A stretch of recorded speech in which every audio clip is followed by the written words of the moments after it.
Hey everyone. So, it is once again March, and I'm making a bracket, as I do every year this time of year. Keep in mind, disclaimer, I'm a complete noob when it comes to college basketball. I know very little about it. I pay almost no attention to it, the rest of the year. So keep that in mind. I've heard UConn's pretty good. Um, and very little else other than that. So here's how I usually approach things. A 16 seed beating a number one seed is quite rare. I should safely be able to predict all the one seeds winning, and probably the two seeds as well, and the three seeds. Um, After which it gets a bit more complicated. I may, of course, mix things up a bit. It's probably safe that at least one four seed or five seed will win. Um, Perhaps even two. Same with the six seeds. Or rather, sorry, one 12 seed will win, and same with the 11 seeds, etc., and the 13 seeds. I generally go with one, or perhaps maybe two five seeds. Um, Other than that, it's basically fair game. So, the 8 and 9 seeds, the 7 and 10 seeds, it's a coin toss essentially. Um, Unless you, of course, deeply study how these teams play, which as I mentioned, I don't. But let's get started. Of course, UConn, Houston, UNC, Purdue. Um, yeah,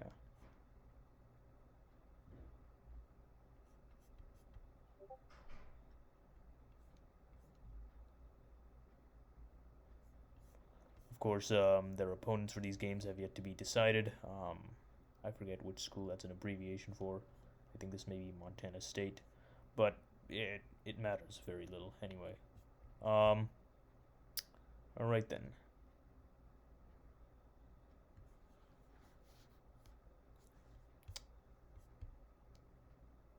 Moving on a bit.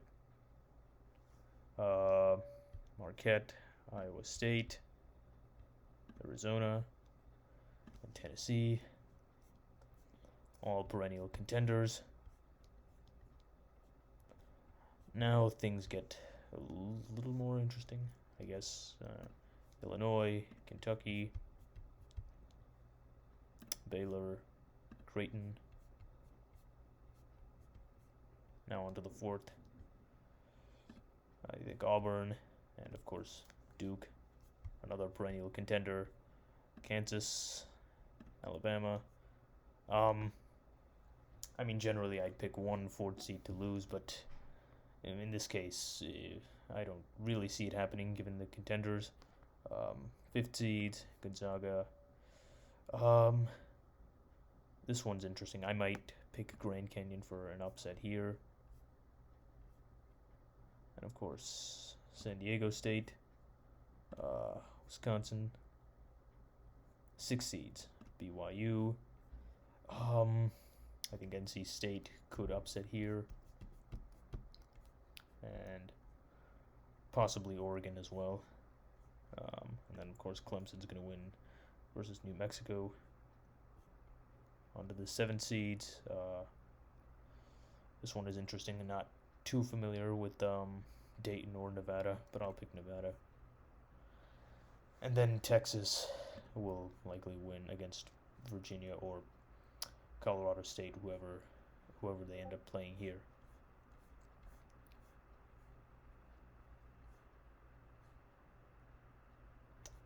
Let's see. And of course, I think Florida. Right. Now is of course, Northwestern is quite competitive. I'll go Texas A&M here. Probably TCU, and I'll select Michigan State. And And that wraps up the first round. Now, I think UConn will pretty easily beat Northwestern. And Houston. Now we have Wisconsin versus Duke. I think Auburn and Duke will win. Let's see. Illinois here. And forgot to pick a Washington State versus Drake winner. I think Washington State will win, but Iowa State will beat them. Kentucky versus the one upset from this round could be Florida. And then down here, UNC, Alabama. I guess we can give Clemson the upset here, and we'll give Arizona the victory here. Tennessee, and then Creighton. And pick Kansas over Gonzaga, and of course Purdue. Moving on to the Sweet 16, UConn, Houston, Kentucky, and I'll pick Illinois here. Yeah, this is 100% improvised, if you can't already tell. UNC. This one's interesting. I'll come back to that. Arizona, Tennessee, and who next? I'll give Kansas an upset here. So, now on to the round of 8. UConn, Houston. This one's interesting. I'll give Arizona and then Tennessee. Now on to the final 4. I'll make UConn the first finalist and Houston the second one. And I'll give UConn the victory. How many total points will be scored in the championship game? That's a good question. I'll say 97. And that's it.